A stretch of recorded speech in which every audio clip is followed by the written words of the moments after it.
Reprise.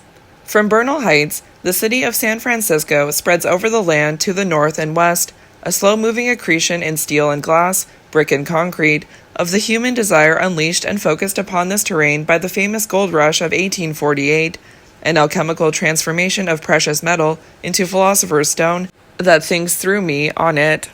This landscape is made of memories. Much of what I knew from the early 90s is now gone. That community dispersed for all the usual reasons: death, whimsy, jobs, familial obligations. The dot-com boom came in on top of that, property values rising like a tsunami that washed people away, across the bay towards Oakland, or to the Sierra foothills, or over the mountains entirely and far away. It was a force of nature, and the space filled back in different than it had been before. I see the Armory, enormous gay pride rainbow flags flying from its turrets.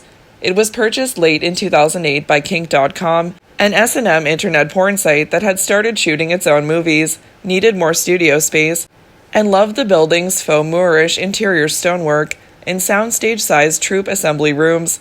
Kink.com is a quintessentially San Franciscan kind of porn business. It provides safe working conditions, pays its workers well, and generously gives back to the neighborhood and the S&M community.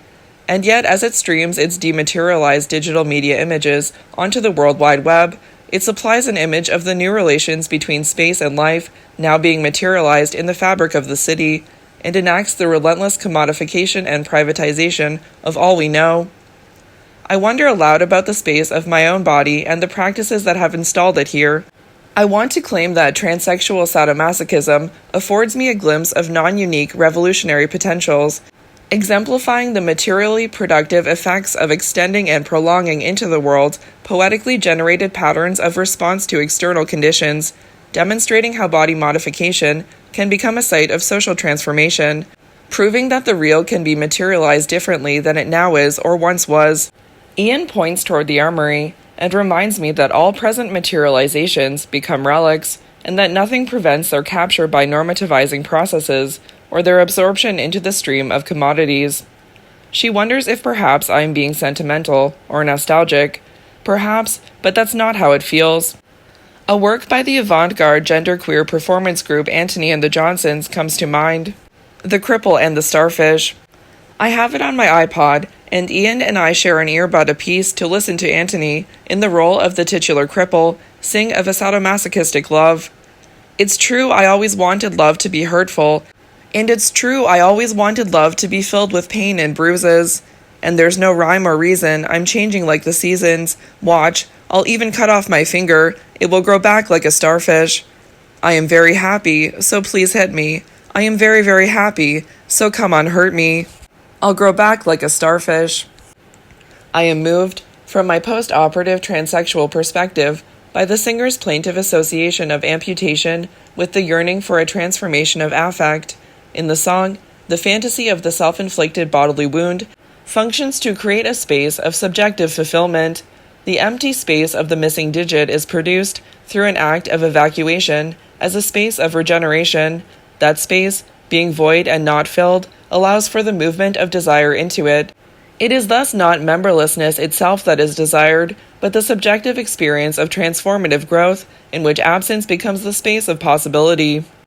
In that the amputation of the member produces a space of actualization, it functions as chora, an ancient Greek concept with the double meaning of both an enclosed space and the act of enclosing, which figured predominantly in Plato's cosmogony and which has become a contested site in feminist post-structuralist reworkings of the Western philosophical tradition. In Plato's Timaeus, the chora is as his phallocentric philosophy imagines the womb to be, a passive vessel for the active male elements from which the world is formed. Luce Irigaray, Julia Kristeva, Elizabeth Gross, and others have emphasized the active function of enclosing, holding, and containing to assert the positive contribution of the chora in the process of generation as a space generative of movement that spills forth from containment.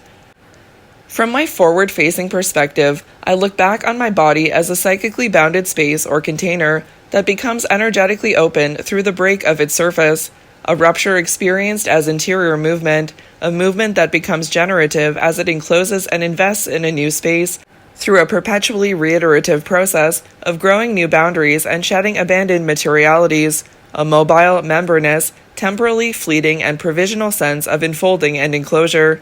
This is the utopian space of my ongoing poesis. The August sun is further west in the sky. Ian removes my iPod earbud and decides she needs to leave for home immediately to beat the traffic back across the bridge.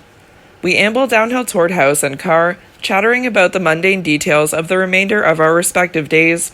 She has to cook dinner and stay home with her kid, while her partner goes to an art class, but that's alright, because she's chairing her department this year and has a lot of administrative crap to catch up on.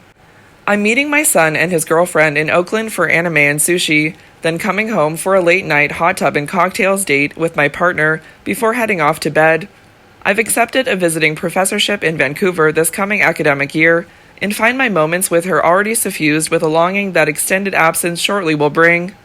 Tomorrow I really need to finish an overdue article, because the editor is breathing down my neck. Ian and I hug our fond goodbyes, and kiss with a dungeon intimacy. Our bodies are spaces set in motion, motion set in space. What trace of their generative locations do these mobile architectures make as they extend into the world?